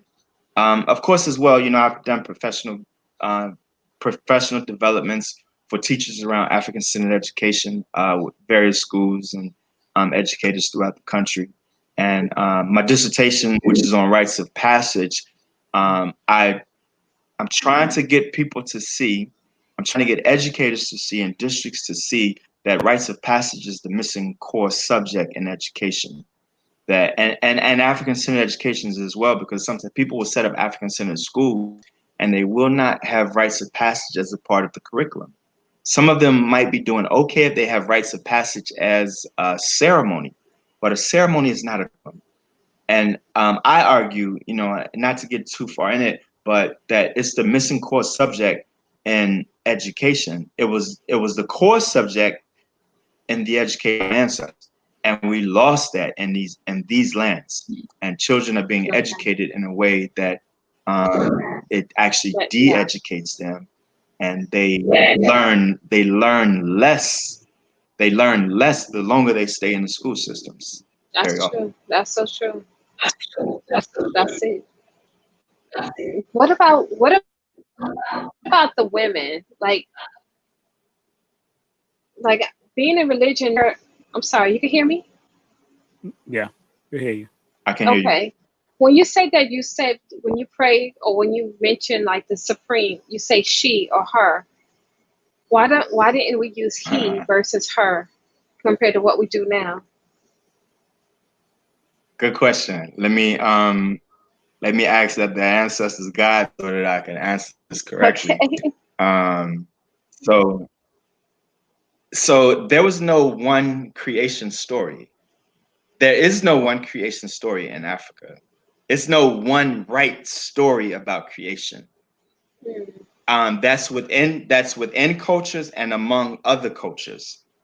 Like for instance, if you look at Kemet, in various localities, they had different creation stories. They also had different deities that presided over cities. They had different deities that presided over certain temples, and often those localities, they had different cosmologies, right? And among the Yoruba, among the Igbo, because when we say Yoruba, we think that like it's just like one entity, but the Yoruba in just Nigeria, we're talking about within itself, it's diverse communities. And traditionally in ancient times, it was different. You had these different creation stories. So right now, you know, it's these what would seem to be conflicting creation stories, conflicting stories about the cosmos, the origin of the universe, origins of creation, origins of people. They seem to be conflicting because we've been taught one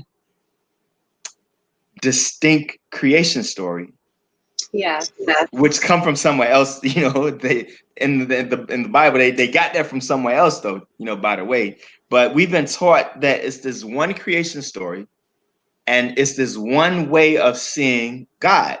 I'm gonna say that term. I'll just say that term. Although you know, I believe in the supreme deities of my ancestors. I'm just saying that so that we understand. But we've been taught this one view of God, and that God is a He. And there's one view of creation, that creation happened this way. So what our ancestors believed, and I challenge anybody to do any further study and research, you know, on this, you know, living studies where you can engage elders in these communities. What our ancestors believed is that, number one, that as people, as humans, we cannot fully comprehend creation. That's one. That we can do our best to try to understand it, to try to put it in our terms, but that creation is so infinite that we don't fully comprehend it. All right. So it's the recognition of that first, the humbling of that first. So we come from a people who did not try to conquer nature. We come from a people who tried to live in harmony with nature. So it's a different mindset. So if we first recognize that, then we could begin to look at the cosmos. So let's first recognize that this is not ours, that we are a part of it, right? And we're probably not even the greatest part of it. Maybe the greatest part happened before our existence, before we were brought, before Ra cried and brought us forth, before Obatala descended the golden chain and brought humanity into the world, you know? So if we recognize that, then the question becomes, how can we understand creation? All right, if we're recognizing that this is not ours, that it's given to us, that we're caregivers of it, but we're a part of a whole. So then how can we understand creation?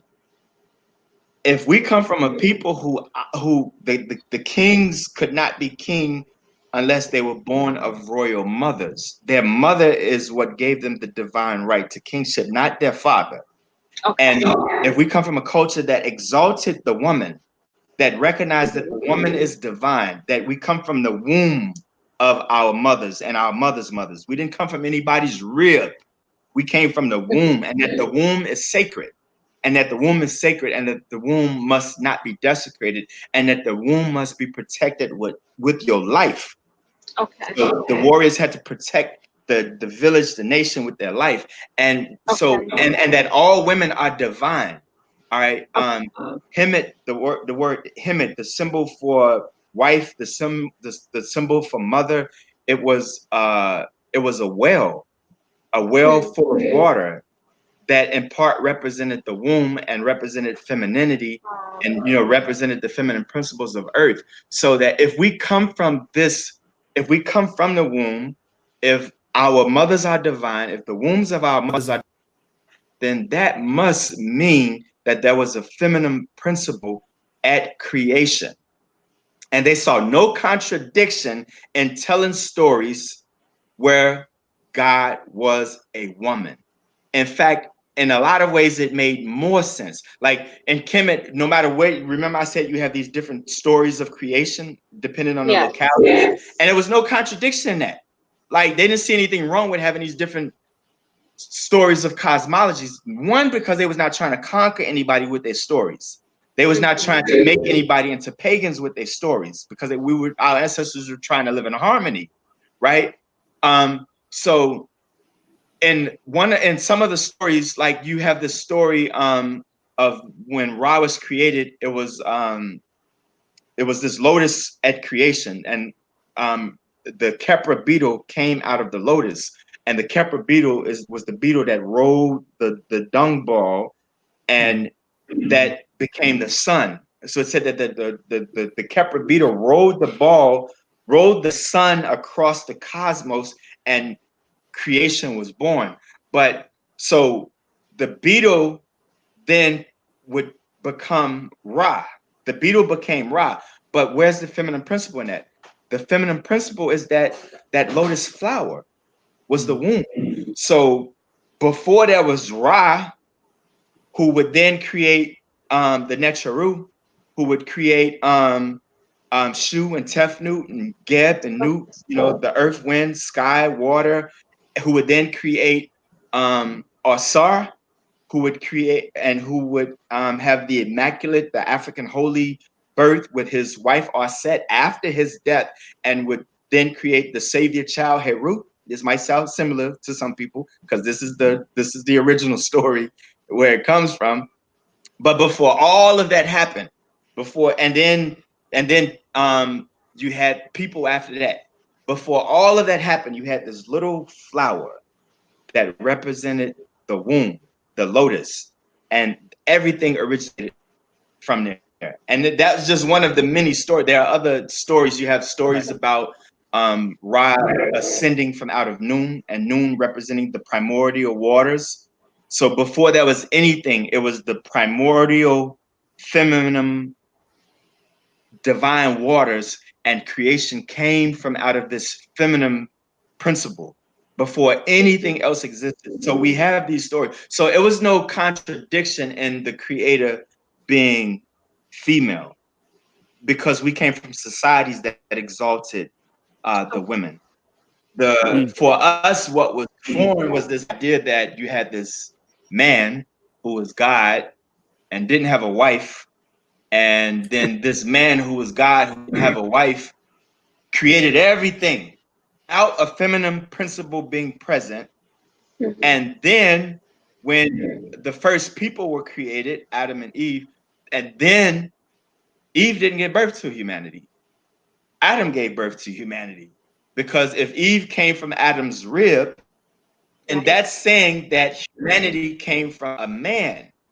And so there was no contradiction.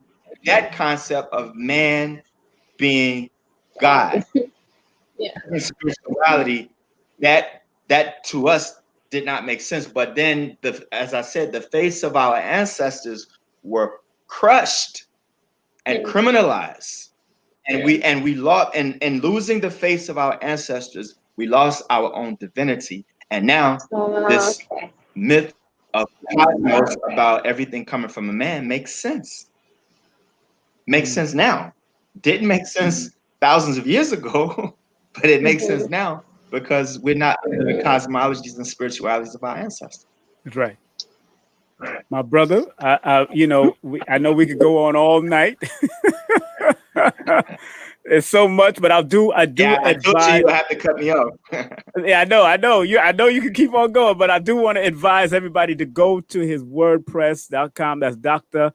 Mukasa Maat.wordpress.com, where you could read the whole, all of his information, all of the blogs that he's put up, especially about African spirituality and cosmology. He gives a bibliography on the bottom, which I see you quote. I also see on the bottom there the Maroons of Jamaica. I had that book and lost the book.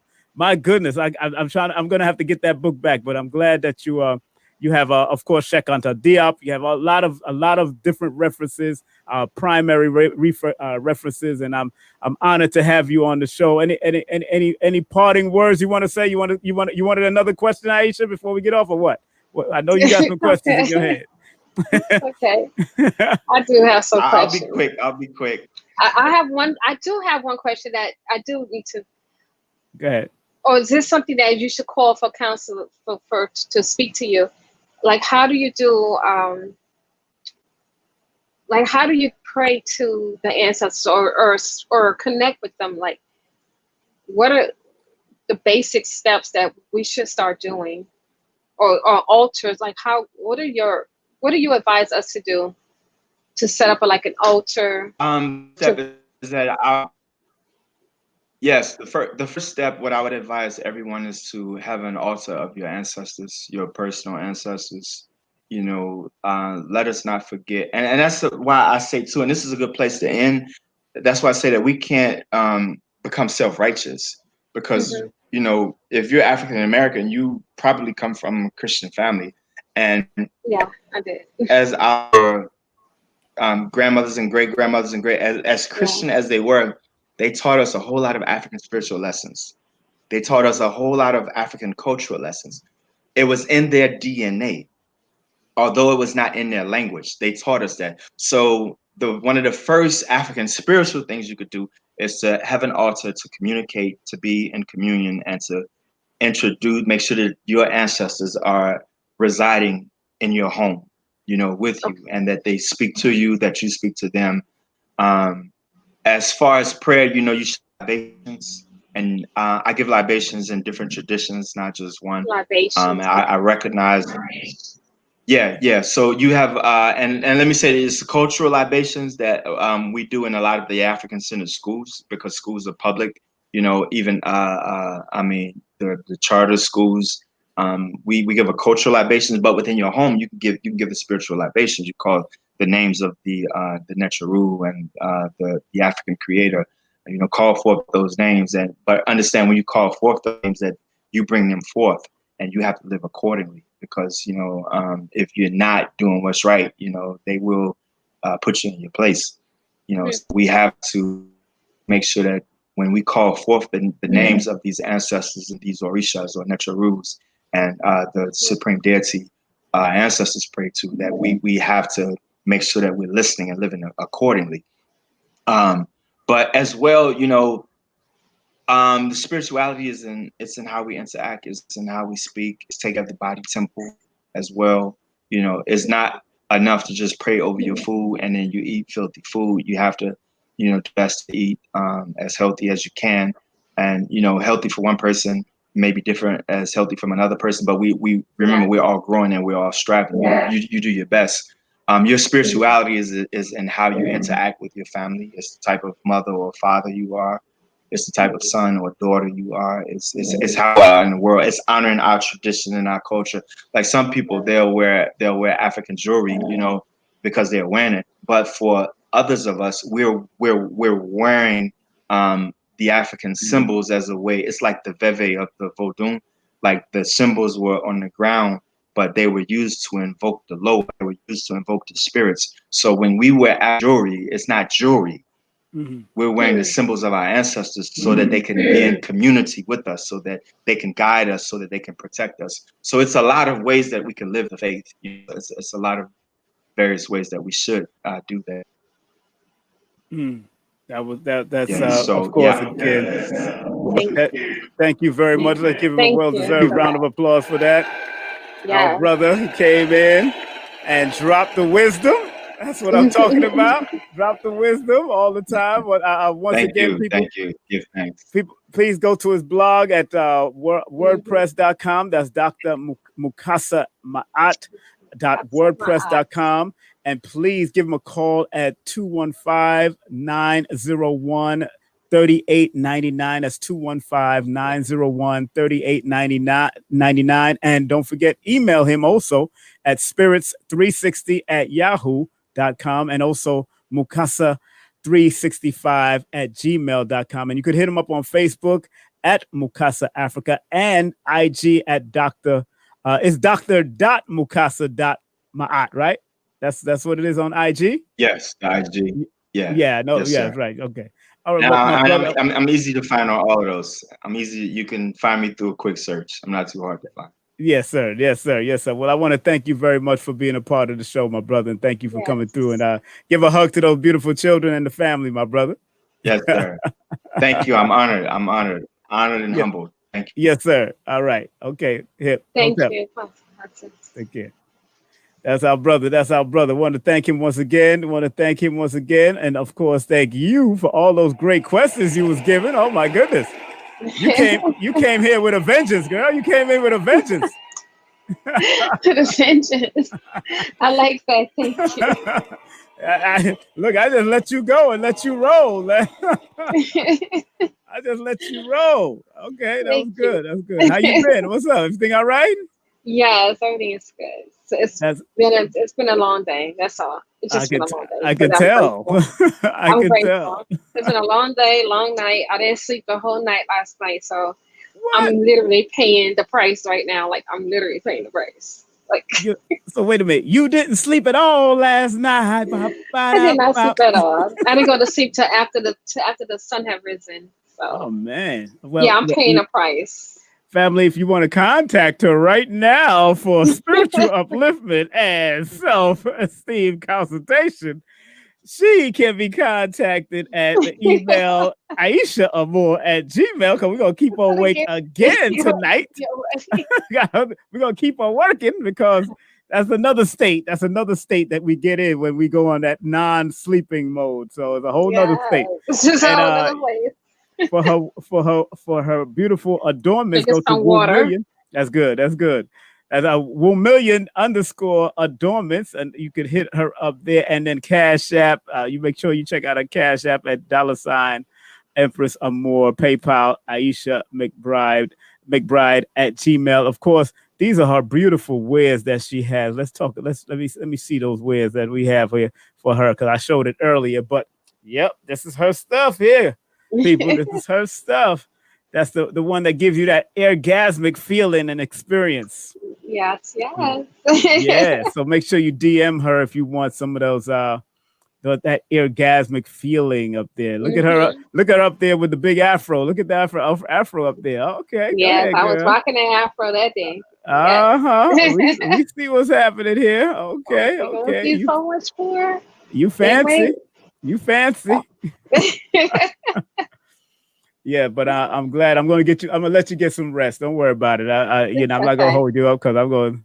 I'm definitely. It's been a long day for me too, so I know what it is. But it's all right. I'm glad you had a good time. It was a nice day on and off today, so it was great. It was great. So, but I want to thank again Dr. Mukasa Afrika, my aunt, for coming through. He did a great job. I love that name, Dr. Mukasa. That's a beautiful name. Remind me of Lion King, Mufasa. Yes. Mukasa. Yes. Yes.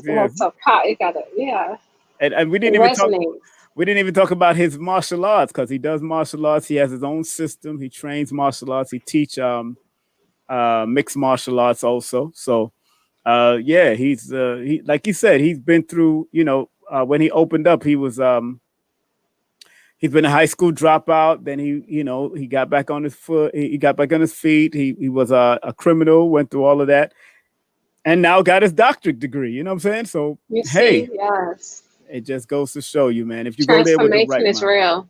Transformation is real. All you have to do is go with the right mind. Go with the right mind, and that's that's important. Going with the right mind, and that's what's important. But thank you very much for being a part of the journey again. I thank you. Thank my audience also. I know my audience been in there. Okay, big up to all the family I see up in the chat. Big them up. Big up to them. Big up to them. Big up to all of y'all. We really want to thank you, those that are on Facebook, Twitter, and on Facebook 1 and Facebook 2, King Simon Productions, and on King Simon, and of course on YouTube. We want to thank all of you. Remember, this coming Wednesday, we got a good one coming up. Wednesday, darling. We got Albaba coming in. We got Kaba Hayawata Kamane coming in the building. Oh, this is gonna be off the hizzle for shizzle. I'm just saying, it's gonna be great. Because he's gonna drop that wisdom from his book, Spirituality Before Religion. And he's gonna be here. And then on the 30th, we have this brother here that makes the hats that I'm wearing. The Copper Child, Mike Ill. He's going to be here. He's not only he's a jewelry designer too. He's a hat designer. He's a skateboarder. He's a cinematographer. He's a journalist. So this is going to be off the hook also, my sister. Yeah. I don't even wear those type of hats, but I love them. Yeah, but he can make it for anything you want. He can put these crowns on certain things for anybody, because he can hook you up. I love it. I usually don't. I'm not into like the baseball cast, but that one. Nah, but he can hook it up if you have a turban or whatever. He can hook these pieces right up on it. He knows how to do it. He got it. He got some stuff for sisters, and we're going to talk about that on the 30th also. Mm-hmm. Also, want to big up one of our sponsors here. This is called Her Excellence. The website is herexcellencecourse.com. That's herexcellencecourse.com. This is a classes that's going to be happening every Sunday beginning October the 11th. And it's done by the one, the only Empress, Dr. Neat. And that's going to be a powerful thing for you ladies who want to heal and restore all the pains that you've been through with mama, daddy, or whatever, molestation, all that stuff. Mm-hmm. Empress Neat is very good at what she does. I've been at one of her sessions. I've spoken at one of her sessions. She's very good at what she does. But she's hardcore though. She don't give you no slack. I tell you. Wait, is this for women? Is this particular class for women or for everyone? All women, yes, all women. Oh, yes. Okay, all women. Only women. For this one, it's only women. Yes. Okay. So I think this is going to be very important for our sisters, especially during this time that we're going through and all that. We got to show that respect, and I'm happy that she's still doing her work. I remember going to her temple. She has and I helped her put up some because she had other sisters, but I helped her put up some her certificates, her merits. Mm-hmm. She has a whole wall with at least 35 to 40 certificates on it. And she's turned all those certificates that she's earned and gained and her doctorate and all that into business. She'll never be broke again. That's one thing. She could once you're able to turn what your talents and all that you've learned, you learn, you earn, and you return back to yourself and your community. That's what we're supposed to do. I think you know what you're right with consultation to get counseling and that type of therapy. You need that even healers needs healing. So I feel like, sisters, if you feel like this resonates with you, go for it. Don't hold back. If you just have one single thought that this is for you, do it. That's right. Just Her Excellence. That's right. Herexcellencecourse.com. Herexcellencecourse.com. So make sure you show her some love.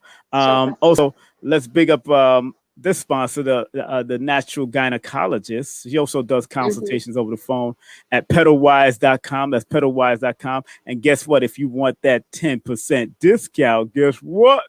My beautiful sisters, guess what? And brothers, they got some stuff on that and online for brothers. You could just give it that King 2020. That's the coupon code King 2020 at www.pedalwise.com, and you will get that 10% discount. And also that realty person, my dear friend and family, the one, the only Janelle Lewis, licensed real estate salesperson. Give her a call at 347-866-1153, 347-866-1153. Guess what? I am about to check out some property. I'm not going to say where. It's going to be an undisclosed location, but when I get these acres, I'm going to turn up. We go 1 acre will probably be for retreats and certain things. Because, I can't go on nothing that I can't produce something with. I got to be able to bring people there and, have a good holistic retreat. Having that. So we're working on it. I'm not playing and I'm not asking the crowd for no money. I'm thanking everybody that gave in any way, because I am definitely putting it into land ownership and making sure that we have some place that we could do certain things, whether we teach disaster preparedness or what have you, wherever, and help get people out of the city. Get people out of the city, because this is like Bob Marley said, concrete jungle. Concrete jungle. We can't take it no more. Aisha, I can't take it. I'm with you on that note. I am so with you. You heard what she said. She's with me. She said she's with me. You heard it live, I'm right? with Team Simon on this one. Yes. Absolutely. And I hope to take you with us too. It's got to be a whole of us. A lot of us got to come and do this. And there's so much other land that can be purchased, man. So when I do it, and we and all the crew do it, I'm going to definitely do a video and tape it and say, look what we got. This amount of acres, I ain't playing with people. I just need to. We just need to have that kind of land, man. I mean, I want even one. I want for my for burial too, if I have to, and doula work from birth to death. I want it just like that, from birth to transition. 360, yes. Yes, from birth to transition. Let's big up another sponsor here. Let me see any more sponsors other than that was it so far. And of course, let's go to King Simon. Bang, there you go. For Numerovation consultation, please text your brother at 347-496-1022. That's 347-496-1022. Remember, it's applied mathematics. You got to learn how to apply your numbers, and they will work for you. And don't forget books. Numbers are simple. People are complicated. Do you have this book yet? You have this book? I do not have that book. I should order it tonight. I might have to get you one. I might have an extra one. I'll look around. I might have it. But yes, it's on Amazon and Kindle. I sell these on the Amazon and Kindle too. Numbers are simple. Our children's health is important. And of course, this one here, no promotion is bad promotion and all publicity is good publicity. Just spell my name right. That's all you have to do. Spell my name right. Spell my mother flipping name right. Right. And of course, darling, we had a disclaimer. Would you like to read the disclaimer? No, thank you. Not tonight. My brain is kind of foggy. Please forgive me. Please forgive me, King Simon. Just bear with me tonight. Let me laugh like Godfrey Holder. Yes. Okay. Don't worry, y'all. Content disclaimer: the views, comments, and opinions expressed by guests, speakers, or authors on this YouTube channel do not necessarily reflect or represent the views and opinions held by this channel's broadcaster and its sponsors. Yes. Parental guidance is advised. Okay, so yes, you did want to read it. Okay, you did want to read it. I was reading it. You know, I was just kind of like, I'm like sleepwalking type of thing going on. I get dyslexic when I'm this tired. I'll be reading stuff backwards. Oh, I know, I understand. But, hey, I do have a class coming up soon, family. Look out for this. This is a holistic numerology course that I'm doing. Learn the Bath method. That's my Bath method that I came up with. Designed, and it's getting ready to come on the streets very strongly. The BAT, the acronym represents looking beyond. That's the B in the BAT. Looking around. That's the A in the BAT. The trajectory of the numbers. That's the T in the BAT. And H is how to hear the numbers speak to you synchronistic in a synchronized fashion. So yes, I'll be teaching that. So I'm not teaching anything basic. I'm going to teach something that you're going to really be able to use and apply after you've learned the basics. But I do suggest people to go to Udemy and take Lloyd's basic classes, Lloyd Strayhorn's basic classes, basic numerology, because when I lay it down, I'm going to come from all different aspects because it's about the holistic experience. It's not about just. So you said Lloyd. You said Strayhorn. Lloyd Strayhorn. Lloyd Strayhorn. He has a basic class on Udemy.com. Udemy.com. Go get the basics. I'm about to go get the basics too. It's only $13.99. I think it's $13.99, and you get 10 courses, 10 brief courses that he teaches, but he gives you some real pointed stuff, and he goes right to where you got to go. Matter of fact, he comes out of which book is he coming out of? He's coming out of this one here. This is the book. Let me put myself up in the front. This one here, Numbers and Lloyd's You Number Workbook. And You? Let me see. Yes. Okay, Lloyd's Number and You. Okay. Yeah, workbook, basic guides to numerology. And basic guides to numerology. Okay. Of course, his famous book. This one is called Numbers and You. Numbers of course, you can see this it's all torn up and raggedy. So you know what that is. That means I'm always studying. I study so many different systems, but let's get ready to close out with the prayer, my darling. Let's do it. Let's do it. Yes, give thanks. Yes. You want to read it or you want me to read it out? Okay, I'll do my best. I got you. I'll read it. I'll do my best. I'll read it if you want me to. I'll just do my best. Just bear with me tonight. Just please bear with me. Don't read it from the bottom up though. There we go. From the bottom up. What else? We started from the bottom. Now we're here. Bottom. Now we at the top. Got it. Yes. All right. So let's get ready to do the prayer. Let's get serious. Okay, this is a tribute. You want me to do it? To the ancestors. This is. Oh, I wish we could do a libation. Okay, we're gonna work on that. Dr. Mukasa did a libation in the early part. He did He opened it up with a libation to the women and the men of our ancestry. Well, give thanks. Yes. Okay. Please, universal creator. Yes, please, universal creator. Know in our heart that we love you. Please protect us and this planet on which we live now. Please open our minds, our spirits, and our souls to receive only truth and your love now. Yes. That is a legacy of Dr. Delbert Blair's legacy. And for the continuation of Dr. Delbert Blair's legacy, please go to his official website, www.themetacenter2.com. That's themetacenter2.com for books, extra low frequency protectors, and products, and much more. Our dear beloved Dr. Blair gave us that prayer, and I'm honored to still share this and still alive to share it because he comes to me in my recordings or my dreams, and I'm always in class when I'm in that realm with Dr. Blair. Always in class. Always in class. My dear, I want to thank you very much for being a part of the journey. Thank you very much. Thank you so much for having me. I appreciate it. Go and get your rest since you was up all night. Oh my gosh. And it's gonna take me like 3 nights to recruit from one night of staying up. Goodness gracious. Ain't that something? Nowadays, crazy. That means we're getting older. That's just a super upgrade. It's a super upgrade. It's a super upgrade. Yeah.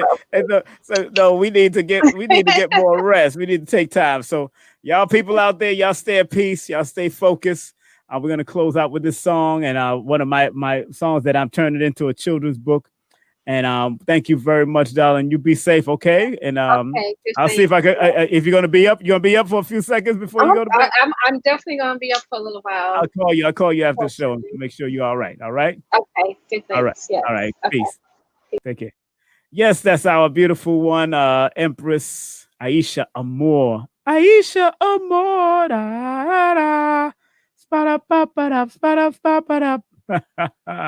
I love that song. Shay love fun. But regardless of land, label, language, there's one God. Big up to Red Pill. He sold me this shirt. Red Pill and Blue Pill. Big up to that Red Pill and the Blue Pill. He sold me this shirt. So make sure you hit Red Pill up if you want this Garvey shirt with the Africa on it. Of course, we just celebrated Garvey's birthday. I want to say happy birthday to my one of my daughter's mother. Big up to Aurelia. Happy birthday, Aurelia. Daughter's mother. Today is her birthday. Also, Javita from the African village. Big up to Javita. You know Javita from the African village. She's also, today is her birthday. And today is Kobe Bryant's birthday. The late, great Kobe Bryant's birthday. Happy Earth Day and solar return to him. I know they got a big tribute to him tomorrow. I think they're doing a Kobe Bryant Day tomorrow. So, all right. So, have a great day, afternoon, or evening. Up, you mighty nation. You could accomplish what you will, like the one, the only Garvey says, and one love, one aim, one destiny, and in the immortal words of Dr. Khalid Muhammad. Regardless of land, label, or language, there's but one creator. Love yourself. Find the creator within you, and then you invite those other people to love the creator within you as you will love the creator within them. Take care. I'll see y'all soon. Stay at peace. Here's my song called One Life to Live. Bye. We only have one life to live. We only have one life to live. We only have one life to live. And we gotta live it. Don't even strive on negative vibes. Cause you won't make it. No matter what they say, you should always try to live a positive life anyway.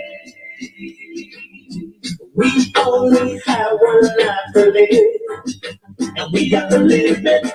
Don't even strive on negative vibes, 'cause you won't make it, no matter what they say. We should always try to live a positive life anyway.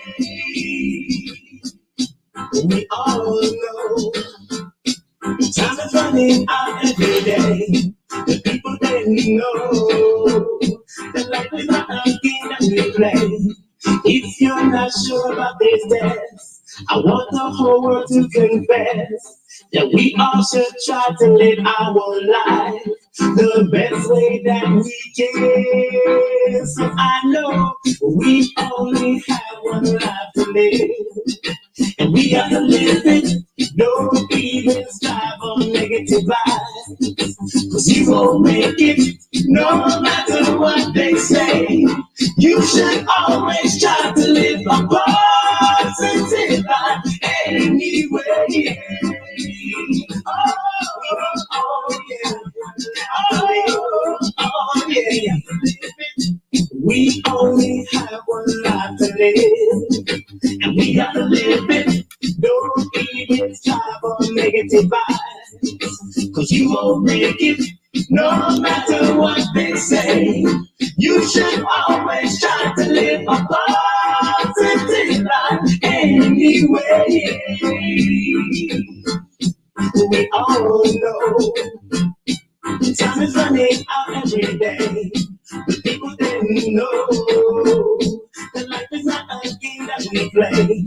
If you're not sure about this test, I want the whole world to confess that we all should try to live our life the best way that we can. So I know we only have one life to live, and we gotta live it.